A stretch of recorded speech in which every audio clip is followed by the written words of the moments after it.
Huge ROI, huge ROI. That's what we're going to be talking today. People are spending so much money on marketing dollars. I get it. But then again, why spend money on marketing dollars when you have it right in your pocket, basically? And what I mean by that is, well, you're going to learn. We're going to be hanging out with Megan. Megan, what's up?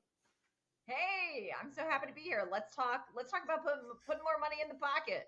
That's exactly right. Wouldn't you agree with me that a lot of people are spending money on marketing, on Facebook ads, on whatever the case is, when really if they take care of their own friends and family and clients, that the ROI is probably going to be better than if they're spending money on Facebook ads, et cetera, correct? Yeah, look, I mean, it's sexy. Spending money on Facebook ads and marketing and client acquisition. It's the hot thing to do. It's the sexy thing to do. And I get it. You get it as well. There is instant gratification to that. You know, put up a Facebook ad. If it was done well, you could go start filling your pipeline 10 minutes later and start getting clients within hours. So there's cha-ching is quick, right? And the other thing that I've noticed, Kenner, is that a lot of folks still think their biggest problem in their company, even if they're making hundreds of thousands of dollars a month, even if they're making seven figures a month, they still think that their biggest profit or money making problem can be solved in the category of marketing and client acquisition. And typically, once you get up to like the $2 to $5 million mark, your problem isn't client acquisition. You already have a full pipeline. Your marketing's already working. You probably have a marketing team working for you. Sales are not your problem. People are buying. What the problem is, all those people are leaving. They buy your stuff. Their expectations are not met. They're unhappy, unsatisfied, not getting results, whatever the case. And they are exiting. And that's where all your profit is going, right out the bottom of your leaky butt. So bucket. So, yeah, client acquisition, it's the hot thing. It's a sexy thing, but let's turn our attention to keeping our clients longer and finding reasons why and getting them to even want to stay in our ecosystem longer, right? Let's talk about that. So give me a little bit of information about you, your background, because it's a unique background, and then why are you such a queen of, I would say client retention, or you don't want to say customer service, but why are you the queen of what you are? That's why I should say. Right? Client experience. We can go with that. Yeah. There you So my go. background is in education. Mm-hmm. I didn't go to college to be a teacher. I actually got a degree in business management and business administration. Mm-hmm. Like so many people, I had no clue what I wanted to do when I graduated. My mom was a career educator and a principal. So she encouraged me that summer. She was like, Megan, I think you should be a teacher. You would be such a phenomenal teacher. Like, just go get your master's degree. Like, I'll send you back to school. Like, go get your master's degree. So I did. I got into school like 2 months later. I got a master's degree in teaching. Part of the story is I'm from a very small town in North Carolina, 2,000 people. You and I are both Carolina folks. South Carolina, North Carolina. I've adopted North Carolina, but yep. Yeah. And I taught business education classes at the high school I graduated from. My mother's classroom was right beside mine. We taught the same thing. And she was my mentor. My mom was a phenomenal mentor of teachers in the classroom. Mm-hmm. So, fast forward, we had a daughter. I left the classroom and I got a coaching certification. And I've been in the coaching and online education space for 13 years. Part of my experience also was the director of client success for a very large scale coaching company between 2013 and 2016. So a lot of my perspective, I know is unique. I get it. It's unique. So much of my perspective is what about the student? And in most of our cases, I say student because I work largely with coaching and online education companies. Could be a student, could be customer, could be client, whatever you call your person, member of the community. So much of my lens is the voice of the customer, the voice of the client, the voice of the student, because they're having their own psychological experience that most providers are not paying attention to after the sale. We are taught, pay attention to the psychology of your client in marketing, give them what they want, sell them on what they want, give them what they need, blah, blah, blah, blah, blah. We're really taught a lot about the buyer journey, but we're not really paying attention to the customer journey. Yep. What are people? Look, the truth is, I don't care what service or product any of us are selling. We're selling to people who are coming to us overwhelmed. They're already overwhelmed. They're already at max capacity, or they think they are. They already are busy. They already don't have time. and they're not the expert in what we're the expert in. So what a lot of us are doing behind the scenes in our services is this is what we think. Well, you're an adult. You made a conscious decision to swipe your credit card. You bought it. You know what it takes to actually get results. Like, it's your job to show up and take action. Mm-hmm. And so we're treating people like that versus actually getting to know our customers and stewarding our customers and leading our customers through a psychological and an operational journey. Because here's the truth. I don't care that we're all adults. None of our customers are going to lead themselves. They have to be led. And if we don't lead them, they're not actually going to get all the way to the point where we want them to, which is to become an advocate of our brand, which means they're out praising and singing the good tune about you, your organization, your team, and your brand, and bringing new people in. But I promise you, they're not going to get there on their own. So we've got to really, strengthen our skills and our team and really look at customer journey as this marriage to the buyer journey, and not just stop focusing on our customers after they buy from us. Yeah, so give us some hacks. You're obviously the person to talk to about this. What kind of hacks would you suggest as far as customer journey or customer experience that you think works for, let's say a real estate agent as an example? We have over 2,000 real estate agents who listen to our stuff. So give something, give a little bit of added value to them right there. Yeah, I'm a really big fan of what I call onboarding. And this is the point from someone has decided to do business with you, whether, some sort of sales conversation, consultation, they've paid their money, they've made a decision to work with you. One of the places where we're really missing the boat is how are we properly onboarding people? And what does that word mean? Really what it means is we're getting them acclimated. We're getting them set up. We are helping them adopt our process or our way of doing business, or adopt, like, what are they going to have to do to be able to get the result they desire to get?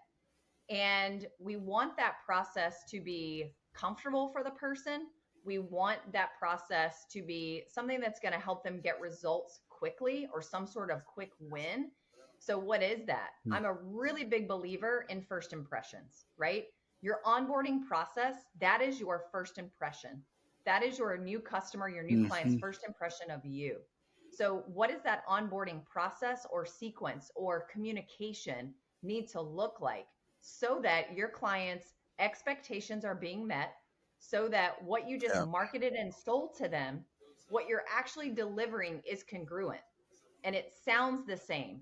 It looks the same. It is the same thing that you actually told them. Look, we're really good at heavily courting people in the marketing and sales. And then as soon as they become a client, it's like our communication drops off. Yeah. Our service drops off. We're not paying attention. And so overly communicate with people. I mean, that's the biggest thing in onboarding. It's hold their hand early so that you don't have to hold their hand as much later. So what does that communication need to look like for you? Is it emails? Is it texts? Is it picking up the phone and having a conversation? Is it meeting with people in person?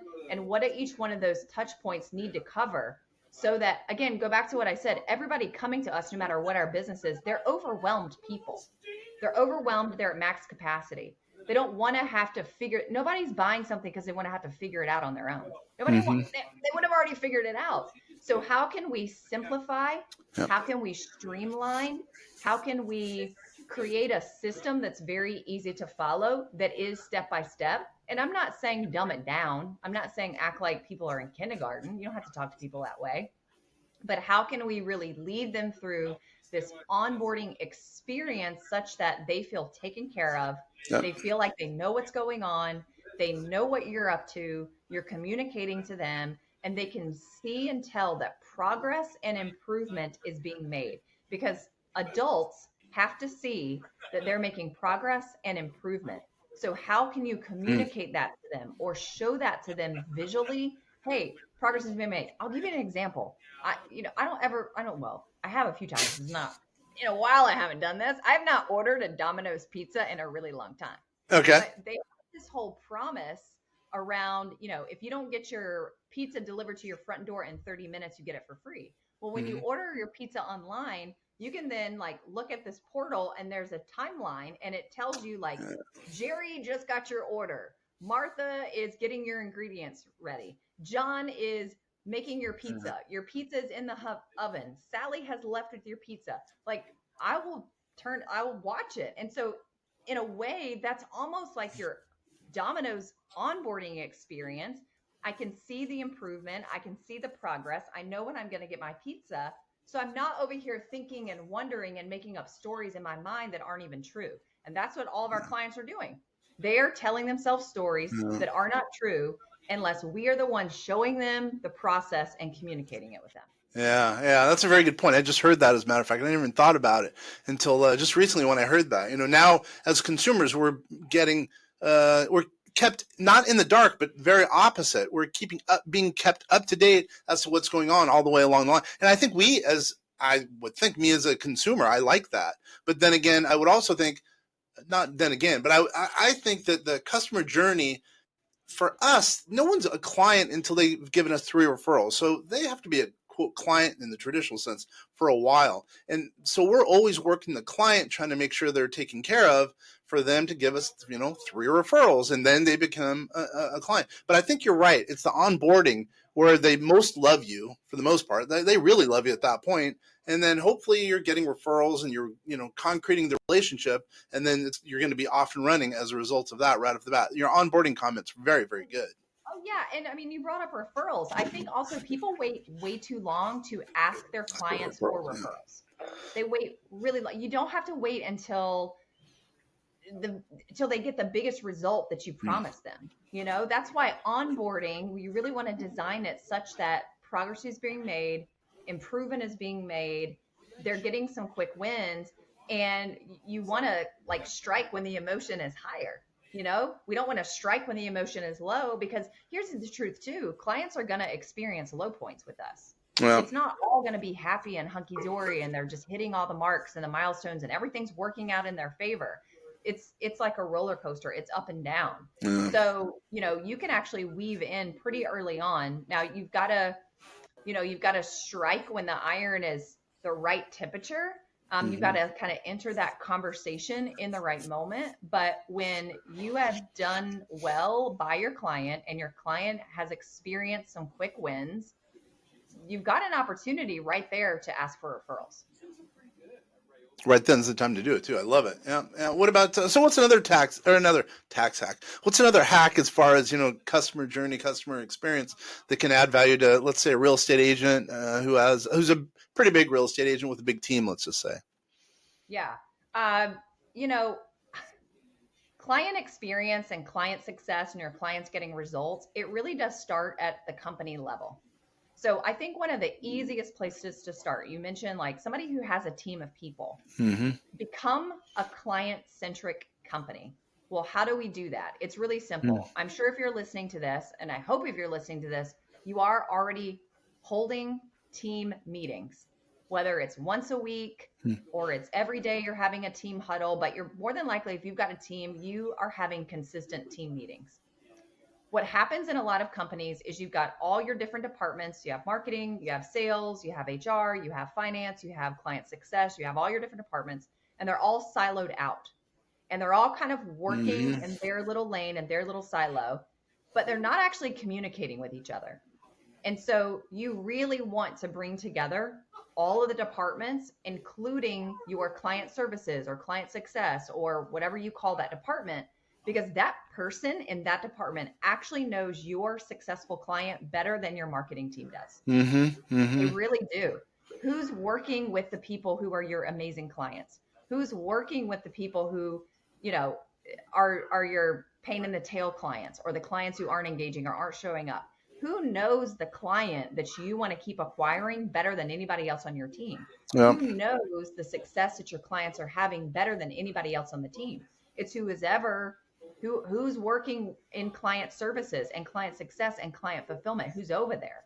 And so weekly in your team, let that department share the wins they're experiencing with your company's clients, because the clients are the marketing, the sales, the client services, everybody's clients. And so you just have to open up the conversation more, because your client services team, whatever you call them, they are the voice of the customer. They really are. Hmm. And they have to have a seat at the boardroom table. They have to have a seat in the meetings, so that everybody in the company is thinking client success. So it actually supports your marketing and sales team to make sure they're bringing the right people in. We want to bring in more of the people who we love working with. We want to bring in more of the type of person who sends us referrals. We want to bring in more of the type of person who shows up, engages, gets success, does what they're supposed to do. Who's that person? What's that avatar? And you can be feeding your marketing and sales team information all day long. And that's like step number one. You could do it on your team meeting tomorrow. It's start talking about who your client is and the success that your company is having with your clients, with the rest of the team. Love it. You know, you and I could talk all day about this stuff. I mean, unbelievable. Sadly, no.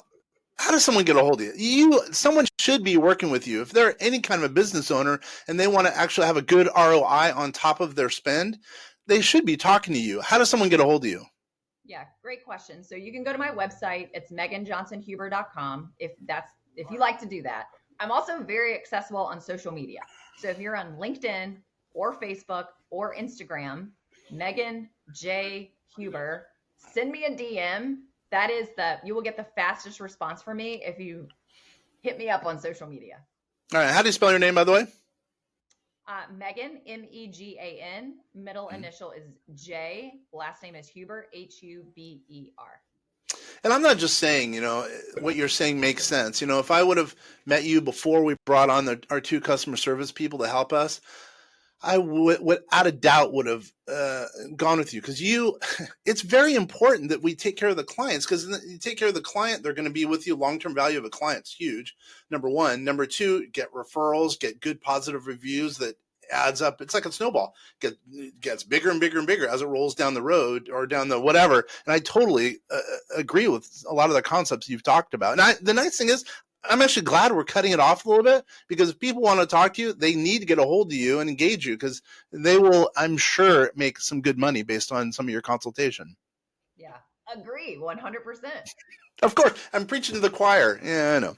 All right. Once again, this is Kenner French talking from the Vast Voice, telling business secrets to entrepreneurs. Totally appreciate you guys spending time here. You could be spending time watching whatever, Netflix, ESPN, or whatever. By the way, I do watch my own share of ESPN, but I'm very glad that I got to spend time hearing about customer service, customer experience, and customer journey. Really appreciate you spending the time listening and watching. Thank you once again, Kenner French.